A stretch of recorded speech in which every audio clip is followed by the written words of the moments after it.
Fala pessoal, professor Gessé Novoz aqui.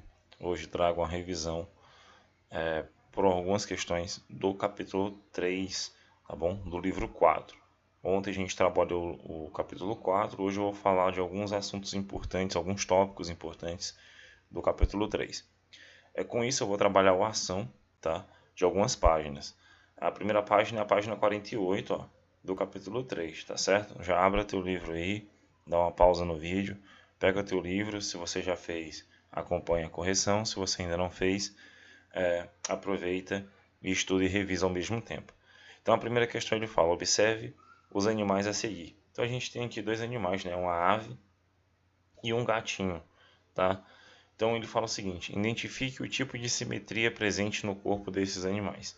Então, a simetria que a gente estudou no início do capítulo 3, tem lá na segunda página do capítulo 3, ele mostra, né, que é a divisão do corpo do animal em partes semelhantes, né? Você traça uma linha imaginária e aí você identifica a proporção no corpo desse animal. E a simetria, muitas vezes, ela traz uma noção, tá, das características do animal, se ele é séssil, né, fixo no substrato, se ele consegue se deslocar e tudo mais.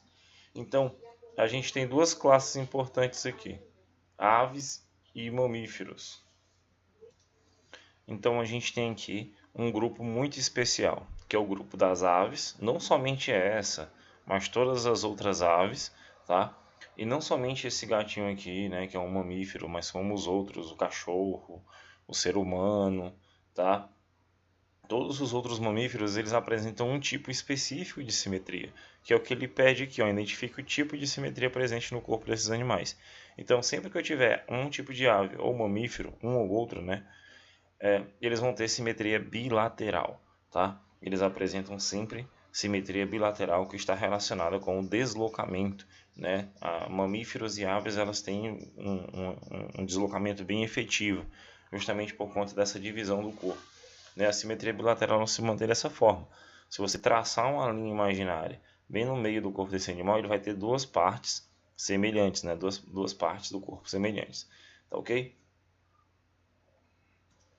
Como eu coloquei aqui, ó, simetria bilateral é o tipo de simetria apresentada nesses dois animais. Aves e mamíferos possuem esse tipo de simetria, sempre, tá? É o único grupo de animal que possui esse tipo de simetria. Existem os outros tipos, né? Simetria radial e os animais que são assimétricos, como as esponjas. Tá? As esponjas elas não têm nenhum tipo de simetria. Alguns insetos também, né? Eles possuem simetria radial, simetria bilateral e por aí vai. A gente discutiu todas elas durante as nossas aulas. Tranquilo? Agora a gente vai resolver outra aplicação. Assim, eu acredito que tem a letra B, né, dessa questão. Ele fala o seguinte, ó, apresente duas diferenças presentes no corpo desses animais. Que diferença que a gente pode notar aqui? A primeira delas é que na ave ela tem pena, né, recobrindo o corpo, e o gatinho aqui, que é um mamífero, a gente normalmente tem pelo, né? Mamífero é aquele animal que mama, né? E que tem pelo recobrindo o corpo. Nós, seres humanos, também temos pelo, tá ok? A gente também tem a diferença no voo, né? A ave ela consegue se deslocar por voo, a maioria delas, tá?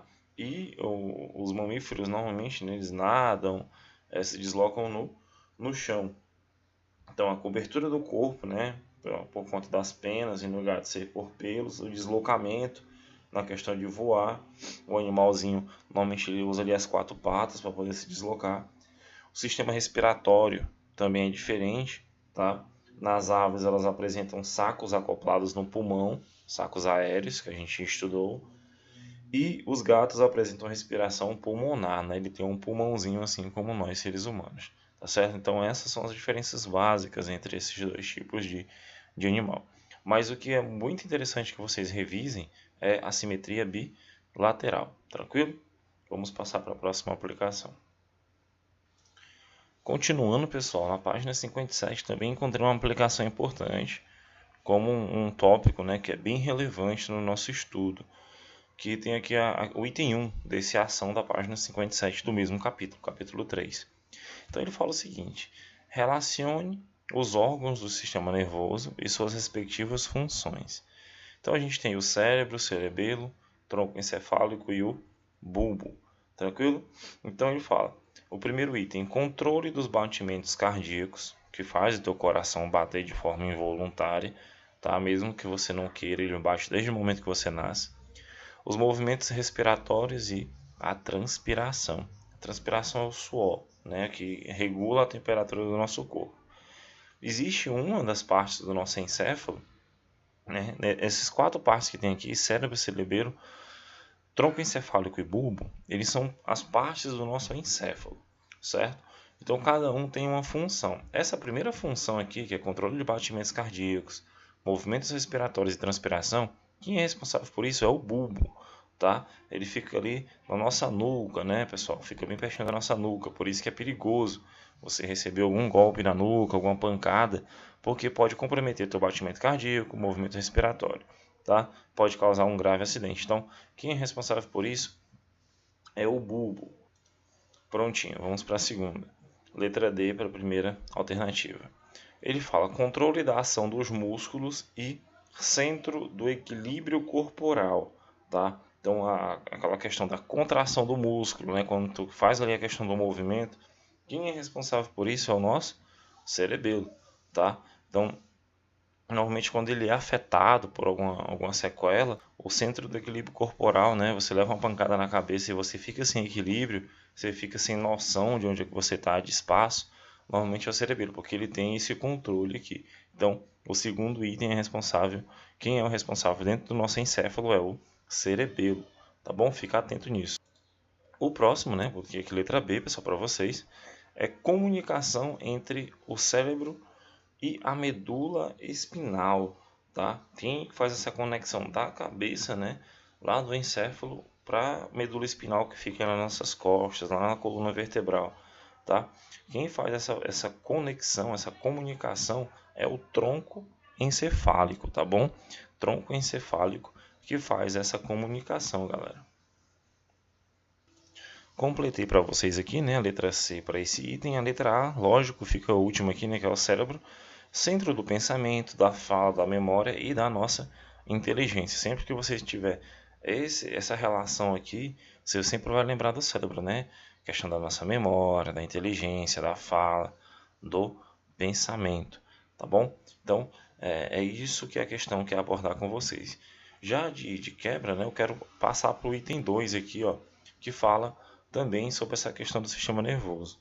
E aí a gente vai discutir aqui brevemente alguns pontos importantes. Ao pisar em um prego em uma área de construção, um pedreiro retirou o pé rapidamente, antes mesmo de tomar consciência do que havia acontecido. Sobre essa situação, responda aos itens. Então ele estava lá na construção, pisou no prego, sem mesmo saber que era um prego, ele tirou o pé rapidamente por conta do estímulo da dor, né? E quem faz isso é o nosso sistema nervoso, tá bom? Então, letra A ele fala qual é o nome dado a essa reação involuntária. O nome dessa reação é chamada de ato reflexo, tá? Você tem ali o ato reflexo denominado para essa situação. Tá aí para vocês, né? O nome dessa reação involuntária, ato reflexo. Por que a reação é involuntária? Porque a resposta, né, ao estímulo parte da medula e não do cérebro, né? A parte ela é involuntária, ela sai ali da nossa medula espinal, né, galera? E depois é que vai para o cérebro. Então, dessa forma, ocorre inconscientemente, antes mesmo de que a pessoa sinta dor, tá? Antes que a pessoa sinta dor, o sistema nervoso periférico ele leva essa informação rapidamente até o nosso cérebro e aí já tem uma resposta imediata. Isso acontece de forma muito, muito rápida, tá? Qual é a importância desse tipo de resposta?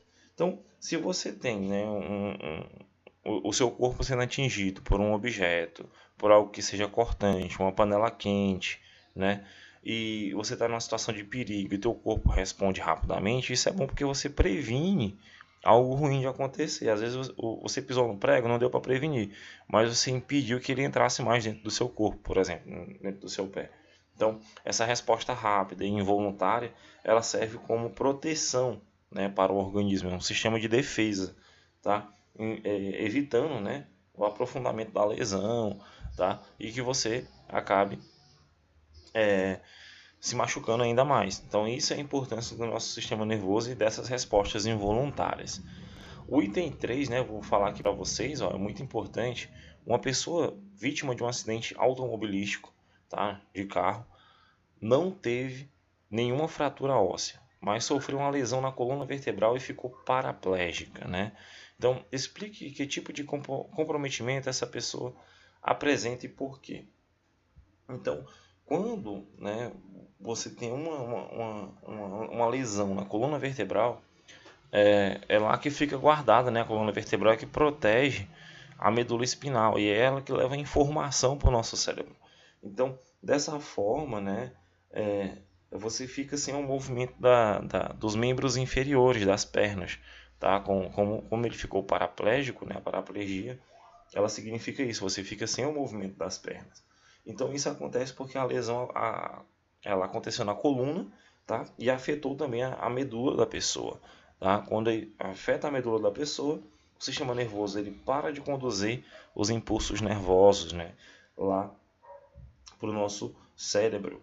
E aí não passa mais a informação, você não consegue mais ter poder sobre suas pernas. Letra B, ele fala o seguinte: em acidentes em que há suspeita de comprometimento da coluna vertebral, quais são as recomendações a serem tomadas, né, para as vítimas? Então, é recomendado a pessoa não se movimentar até chegar ao socorro médico. Se ela estiver sentindo dor na coluna, tem que ficar paradinha lá até chegar um médico especializado, né, um transporte que leve ela de forma adequada até tomar as devidas precauções médicas, tá, no local indicado. Então, é para que não afete, né, muito mais a coluna, porque quando você sofre um acidente de carro e sente que não está sentindo as pernas, os braços, então você tem que ter um devido cuidado, né, se manter estático ali no momento até chegar ao socorro médico. Então essas são as prevenções em caso de acidente, tá certo? Então essas são algumas aplicações que eu trouxe para vocês aqui do capítulo 3. Qualquer dúvida em outras questões, deixa aí, né, entre em contato comigo, deixa no comentário, para que a gente possa estar resolvendo juntamente com vocês antes da nossa semana de avaliação, tá bom? Então, forte abraço e bons estudos!